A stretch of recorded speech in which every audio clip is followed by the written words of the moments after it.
नमस्कार, सत श्री अकाल, राम राम सर, खंबागड़ी, वणक्कम, प्रणाम। आप सभी को ऑल्ट न्यूज़ मीडिया में फिर से स्वागत है। हमारे साथ जुड़े हुए गिरधर मामड़ी से बड़ी इंटरेस्टिंग डेवलपमेंट आई है। अचानक से ऐसा क्या हुआ जो इजराइल के एम्बेसडर नियोर गिलोन ट्रम्प के पीस प्लान पर कहते हैं, गाजा के पीस प्लान पे कहते हैं, India can build in Palestine, India is the new builder of the world.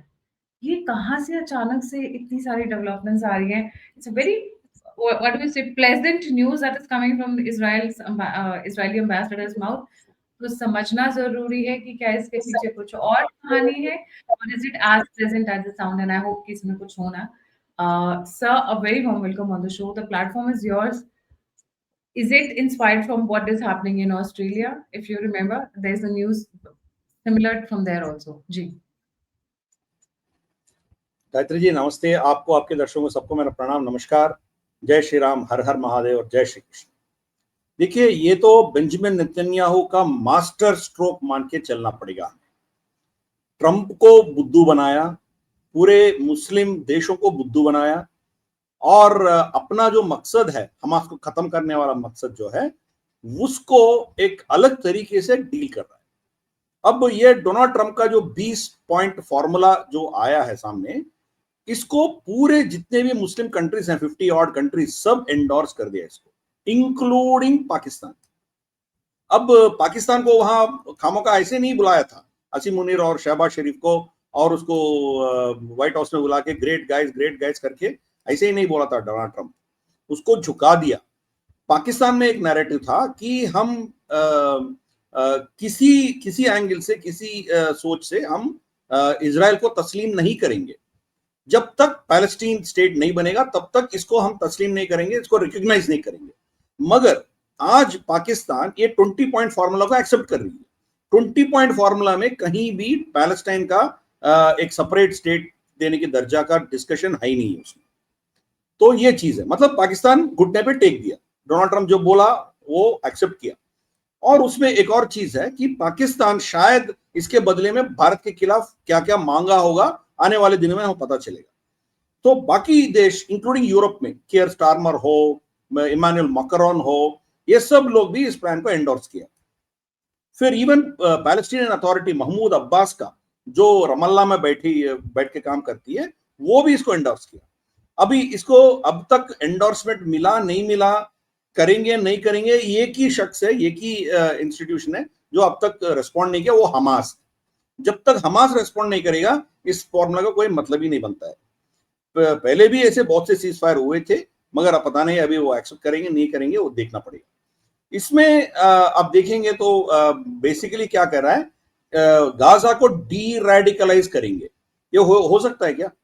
वहां जो इजराइल के खिलाफ एंटी सेमिटिज्म, इसको खत्म करना है, ऐसा सोच, जिहादी सोच रखने वाली मानसिकता को खत्म करना है, ये पहला पॉइंट है। वो कब होगा वो? और उसको डी मिलिटराइज करना है, वहां से हमास से पूरे हथियार छीनना है। वो होगा क्या? हमास एक्सेप्ट करेगी अपने खुदकुशी के लिए? वो थोड़ी एक्सेप्ट करेगी। इसमें यह लिखा है कि हमास हथियार फेंक के वो सरेंडर करेगी तो उसको एमनेस्टी मिलेगा, उसके ऊपर कोई केसेस नहीं होंगे। तो वो क्यों एक्सेप्ट करेंगे? वो मरने के लिए बैठे हैं ना, बदतर हुरों के लिए बैठे हैं। वो थोड़ी घुटने पे टेकेगा, वो आपको मारते ही जाएंगे, और फिर उसको जिंदा रखने के लिए ईरान उसको फंडिंग देते रहेगी। तो ये एक चीज है, मगर इसमें प्रावधान तो है। फिर डोनाल्ड ट्रंप एक कमिटी का चेयरमैन बनेगा, पीस कमिटी करके, वो गाजा का डेवलपमेंट के बारे में सोचेगा, मतलब ट्रंप टावर, विला, रिसोर्ट, ये सब बनाएगा उधर। तो वहां के लोग वहां रहना चाहता है तो ठीक है, रीडेवलपमेंट में बाधा नहीं डालना है, नहीं तो वो कहीं भी जा सकते हैं, कतार जा सकते हैं, जॉर्डन जा सकते हैं, कहीं भी जा सकते हैं। मतलब एक तरह इनको वहां से खाली करना एक प्लान है उसमें, बट माइल्ड तरीके से बोला गया। फिर इसमें यह कहा है कि इजराइल की सेना वहां रहेगी, धीरे धीरे से वो जाएंगे, तो समय लगेगा उसको पूरा वहां से विड्रॉ करने के लिए। इसके बीच में एक इंटरनेशनल स्टेबलाइजेशन फोर्स, ISF करके एक लगाएंगे। वो ट्रंप और बाकी टोनी ब्लेयर जैसे लोग उसको देख रेख में चलेगा, वो उनके देखभाल में चलेगा। वो मलेशिया, इंडोनेशिया, उन्होंने उसको ऑफर दिया है कि हम फौज भेजेंगे, आपको चाहिए तो आप हमारी सेना, हमारी कुछ टुकड़े वहां भेजेंगे। तो ये चल रहा है उधर। अब मोस्ट इंपॉर्टेंट इसमें क्या पॉइंट है, ये अग्रीमेंट होते ही 72 आवर्स के अंदर अंदर, 72 घंटों के अंदर अंदर पूरे 20 इजरायली जूइश जो भी बंदी है हमास के पास, उसको रिलीज करना है। बाकी 28 इनके पास हॉस्टेजेस के शव है, डेड बॉडीज हैं, उनको भी रिलीज करना है। 48 इनके पास अभी भी कब्जे में है, उसमें 20 अभी भी जिंदा है। सबको रिलीज करना है 72 घंटों के अंदर अंदर। हमास का एक्सेप्ट करना है, तो ये चीज है। तो फिर इसमें कतार का भी इन्वॉल्वमेंट हुआ। कतार में जब बेंजामिन नेतन्याहू ने बम्बार्डमेंट किया तो उसको भी पटरी पे लेके आ गया। तो ये हुआ उधर। अब आपने जो बोला है कि इजरायली एम्बेसडर की जो स्टेटमेंट है भारत का, ये चीज वहां कौन आके वहां काम करेंगे? वेस्टर्न कंट्रीज आएंगे तो भी वो अपना अपना इंटरेस्ट रहेगा, वो वहां महफूज नहीं रह सकते हैं, वो रिस्क बहुत ज्यादा होगा उसका। तो बोथ पैलेस्टीनियन अथॉरिटी और इजराइल दोनों के साथ रिश्ता रखना, दोनों के साथ एक फ्रेंडशिप रखना कि कितने देशों का बस की बात है? भारत ही कर सकता है। इसीलिए भारत वहां एक इंपॉर्टेंट रोल अदा कर सकता है, उसके चलते वो स्टेटमेंट दिया गया। दूसरा, भारत में जो G20 समिट हुआ था, उस G20 में आपको भी मालूम होगा, हमने India Middle East Europe economic corridor एक बनाने का एक प्रावधान, एक अग्रीमेंट हुआ था।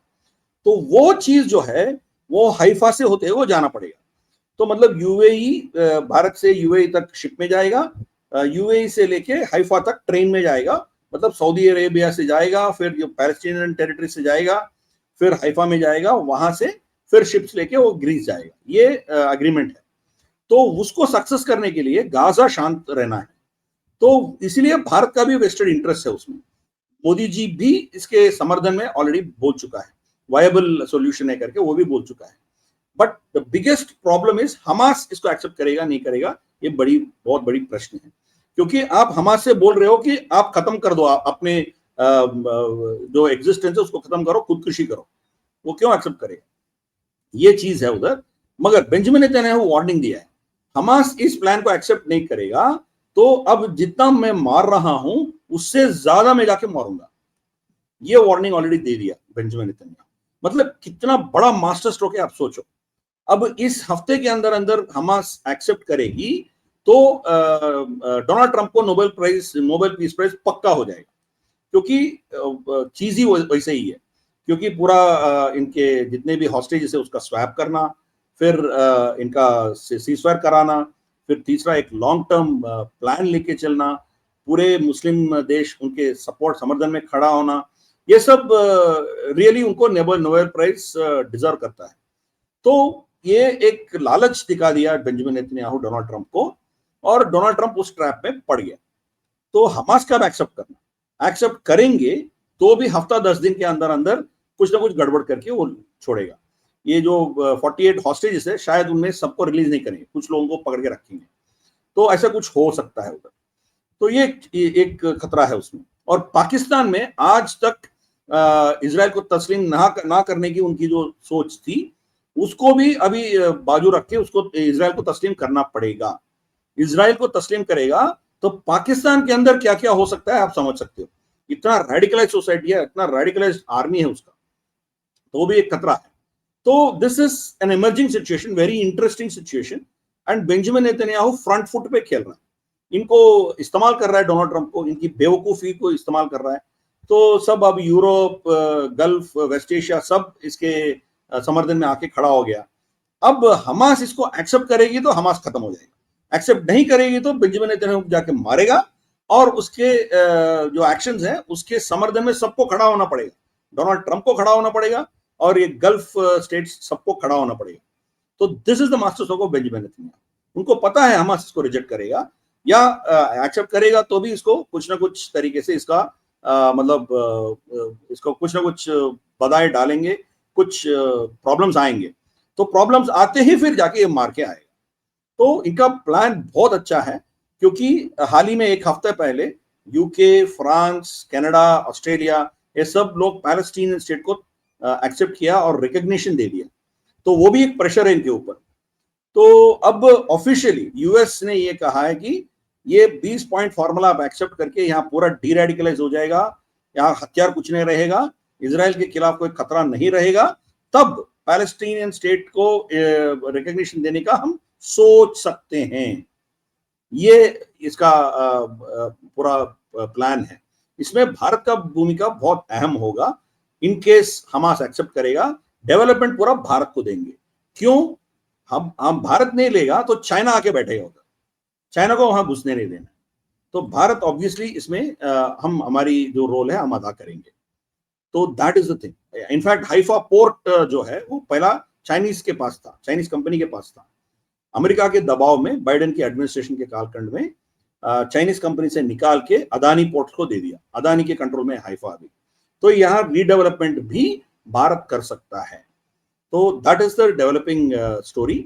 बट देखते हैं, I am almost confident Hamas इसको रिजेक्ट करेगी या एक्सेप्ट करेगी तो भी थोड़ा सांस लेने के लिए, थोड़ा हथियार खरीदने के लिए, थोड़ा अपना लोगों को बचा के रखने के लिए ये सब कुछ करेगी। हफ्ता 10 दिन या 2 हफ्ते 3 हफ्ते के अंदर अंदर फिर गड़बड़ शुरू होगी, ऐसा मुझे लग रहा है। डोनाल्ड ट्रंप को तब तक नोबेल प्राइज मिल गया होगा। एक बार उसको नोबेल प्राइज मिल गया तो बेंजामिन नेतन्याहू को रोकने वाला तो कोई नहीं रहेगा, जाके मारते रहेगा हमास को। तो एक 2-3 वीक्स का एक विंडो हो सकता है, हमास कुछ एक्सेप्ट कर सकता है। नहीं करेगी तो फिर ठीक है, I mean we are back to square one, let's have fun, let's see what happens. And Benjamin Netanyahu has played a master stroke, जैसे मैंने बोला, सबको खुश रखा है बट अपना एजेंडा से वो हटा नहीं है। And he knows that this will fail, and जाके और मारने का पूरा प्लान बना के रखा है। मतलब चिट भी मेरी और पट भी मेरी, दोनों तरीके से तैयारी की है। Absolutely, he's a brilliant guy. He's a brilliant guy. और इसको इनके वीकनेस, डोनाल्ड ट्रंप की वीकनेस को बड़ी तरीके से उसको इस्तेमाल किया और उसको उसमें फंसा दिया। नोबेल प्राइज ये वो उसमें फंसा दिया और पूरे मुस्लिम वर्ल्ड भी उसको एक्सेप्ट करना पड़ रहा है। तो is played absolute master stroke, मानना पड़ेगा इसको। और यहां तक क्या किया, व्हाइट हाउस में बैठ के कतार को फोन करके उसको सॉरी बोल रहा है।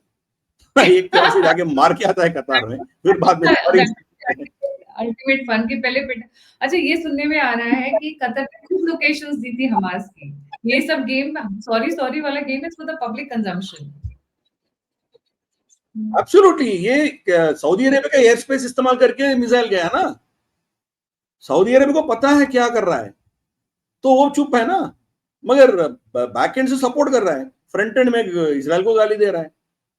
तो पिछले बार भी जब अटैक हुआ था, इनके अटैक्स हो रहे थे इजराइल का, ये सुनने को मिला है कि क्वाइटली सीक्रेटली इनके सऊदी प्लेन्स जाके उसको रिफ्यूलिंग भी किया है, इजराइल की फ्लाइट्स को। तो कहना और करना दोनों में, करनी और करनी में बहुत फर्क है।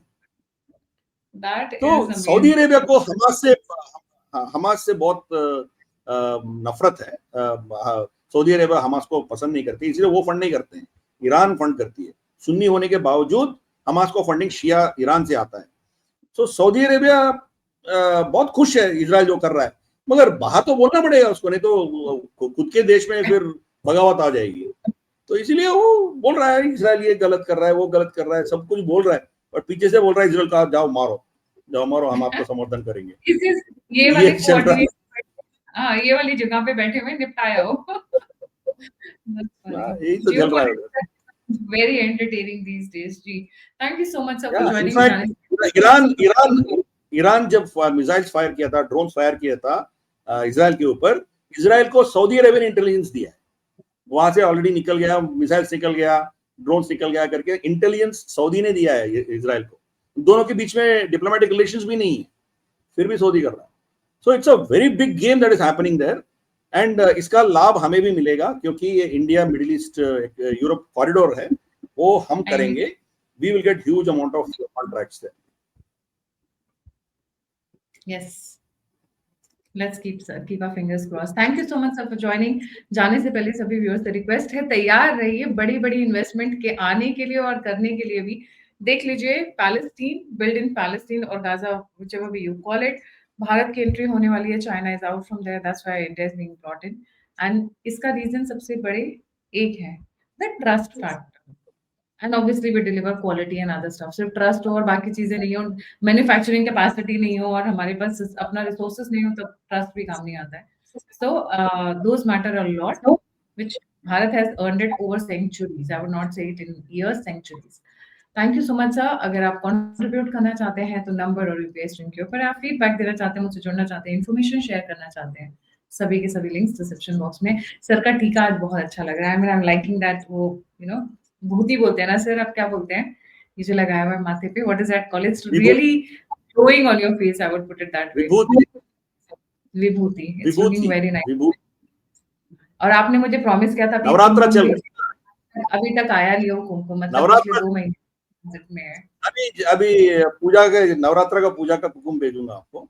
ये जो है अभी नवरात्रा चल रहा है यार, चंडी हवन हो रहा है हमारे यहाँ। 2 महीने से प्रॉमिस करके रखा है, आज तक नहीं पहुंचा वो, पता नहीं कौन से बड़े वाले कंटेनर से भेज रहे। Anyway thank you so much. इसी के साथ जय हिंद, जय श्री राम, हर हर महादेव। नमस्ते नमस्ते।